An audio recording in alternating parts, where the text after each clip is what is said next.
बिस्मिल्लाहिर्रहमानिर्रहीम। आज जो टॉपिक हम डिस्कस करने वाले हैं वो है पल्मोनरी ट्यूबरकुलोसिस। अच्छा स्टूडेंट, हम लोग अपना गैसेस एक्सचेंज का चैप्टर जो है वो ऑलमोस्ट कंप्लीट करने वाले हैं और इसमें हमने गैसेस एक्सचेंज के तमाम एस्पेक्ट जो हैं वो डिस्कस कर लिए हैं। अब हम लोग गैसेस हमारी रेस्पिरेटरी ट्रेट की जो डिजीज हैं उनके बारे में ही डिस्कस कर रहे हैं, तो अब हम उन्हीं डिजीज के हवाले से जो अब डिजीज डिस्कस करने वाले हैं वो है पल्मोनरी ट्यूबरकुलोसिस।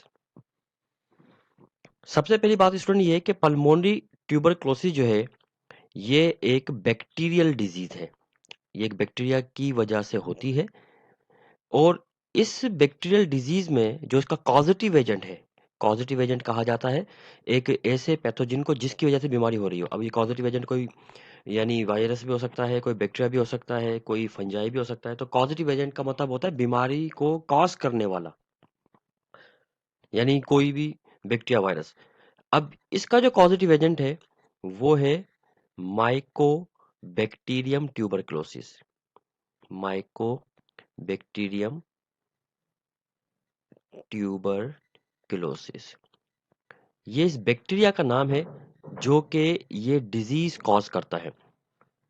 अच्छा, अब ये जो बैक्टीरिया है जो ये डिजीज कॉज करता है, ये बैक्टीरिया रेस्पिरेटरी ट्रैक्ट पे अटैक करता है और उस रेस्पिरेटरी ट्रैक्ट में जब ये डीबी को कॉज कर देता है, अगर इस डिजीज की डायग्नोसिस अर्ली स्टेजेस पर ही हो जाए, मतलब कि जब बीमारी हुई है तभी पता लग जाए इसका, तो इसका इलाज मुमकिन है, हो जाता है। लेकिन अगर मिसाल के तौर पे इसका बहुत बाद में पता लगे या काफ़ी आखिरी स्टेज में पता लगे, तो इस डिजीज़ का फिर यानी ये लाइफ थ्रेटनिंग हो सकती है, फिर इससे बचाव बहुत मुश्किल है। इस बीमारी का सबसे जो अहम एस्पेक्ट है वो ये कि ये बीमारी हाईली कॉन्टेजियस नेचर की है। कॉन्टेजियस नेचर की होती है। कॉन्टेजियस डिजीज का मतलब क्या होता है कि एक ऐसी बीमारी जो मैन टू मैन कॉन्टेक्ट से फैलती हो, मतलब मिलने से, साथ उठने बैठने से, हाथ मिलाने से, एक दूसरे की चीज़ें इस्तेमाल करने से। क्योंकि इसमें जो पेशेंट होता है जब वो खांसता है, छींकता है, तो कंटिन्यूअसली वो पैथोजन अपने बॉडी से निकाल रहा होता है। तो इसलिए ये हाईली कॉन्टेजियस डिजीज है, बड़ी खतरनाक है। इससे थोड़ा सा एहतियात लाजमी करनी चाहिए। इसके अलावा ये जो बीमारी है, इसका दूसरा सबसे इंपॉर्टेंट एस्पेक्ट ये है कि कॉन्टेजियस होने के साथ साथ ये जूनोटिक नेचर की भी है। जूनोटिक नेचर का मतलब क्या होता है कि ये मैन टू एनिमल ये बीमारी लग जाती है और सिमिलरली एनिमल टू मैन भी ट्रांसफर हो सकती है। तो मतलब ये कोई भी एक शख्स को ये बीमारी है और उसने कोई पेट रखा हुआ है या कोई गाय भैंस इस किस्म की कोई एनिमल है जिनको वो लुक आफ्टर करता है, और तो ये बीमारी उस इंसान से उस एनिमल को लग जाएगी। और अगर ये किसी एनिमल को ऑलरेडी हो चुकी है तो वो जो उनको टेक केयर कर रहा है उसको भी बीमारी हो जाएगी। इसलिए ये जूनोटिक नेचर की है और ये ज़्यादा खतरनाक हो जाती है बीमारी, क्योंकि ये दोनों को एक दूसरे से लग सकती है एनिमल्स को। अच्छा, अब जो डिजीज है इसकी सिम्टम्स क्या होती हैं, यानी किन सिम्टम्स की वजह से हम लोग इसको देख के पहचान सकते हैं कि ये टीबी हो चुकी है। सबसे जो इम्पोर्टेंट सिम्टम जो इसकी होती है मिसाल के तौर पर, वो है इसमें लॉस ऑफ एपेटाइट। अब लॉस ऑफ एपेटाइट जिसको आप यानी यूं भी कह सकते हैं कि एनोरेक्सिया, एनोरेक्सिया हो जाएगा। एनोरेक्सिया का मतलब क्या होता है कि भूख ना लगना, लॉस ऑफ एपेटाइट हो जाती है।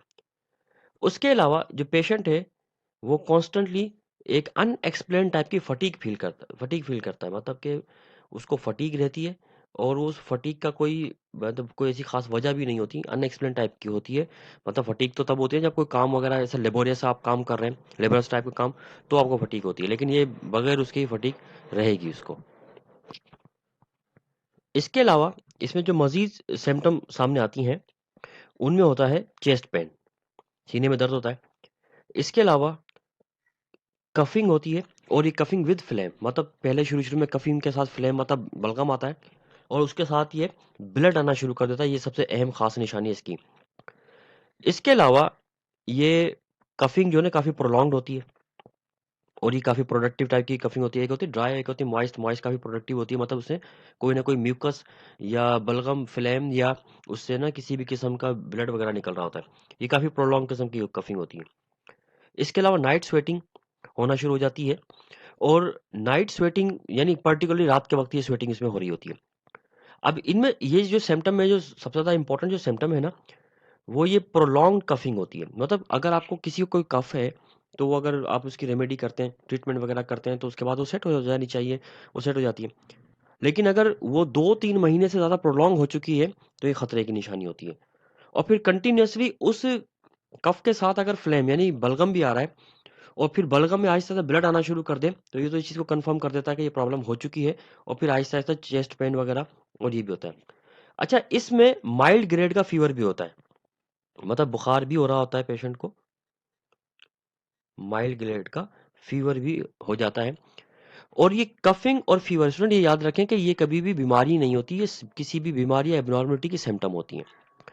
अच्छा, अब मिसाल के तौर पे किसी भी पेशेंट में सारी सिम्टम आ गई और कंफर्म हो जाता है कि उसको मतलब ये ट्यूबरकुलोसिस हो गई है, टीबी हो गई है, तो अब उसका क्या किया जाए? अब डेफिनेटली उसका ट्रीटमेंट कराना पड़ेगा, और उसका ट्रीटमेंट जो है वो कैसे होगा? एंटीबायोटिक का इस्तेमाल करना है, और एंटीबायोटिक का जो इस्तेमाल करना है 6 से 12 मंथ तक करना है, जो भी डॉक्टर रिकमेंड करेंगे उसके हिसाब से। और बड़ा स्ट्रिक्ट किस्म का जो है ना, इसका ट्रीटमेंट होता है। यानी ट्रीटमेंट में अगर बीच में कहीं भी 1 दिन के लिए आप इस ट्रीटमेंट को छोड़ दें, तो फिर ट्रीटमेंट दोबारा से स्टार्ट हो जाता है। इसलिए ये काफ़ी ज़्यादा जो है ना, एक रिस्पॉन्सिबिलिटी के साथ काम करना चाहिए कि ट्रीटमेंट जो है ना कहीं भी रोकना नहीं चाहिए, और जब तक डॉक्टर रिकमेंड करे आप लोग नेगेटिव नहीं हो, कोई नेगेटिव ना हो जाए पेशेंट, तब तक जो है ये ट्रीटमेंट जारी रखना चाहिए।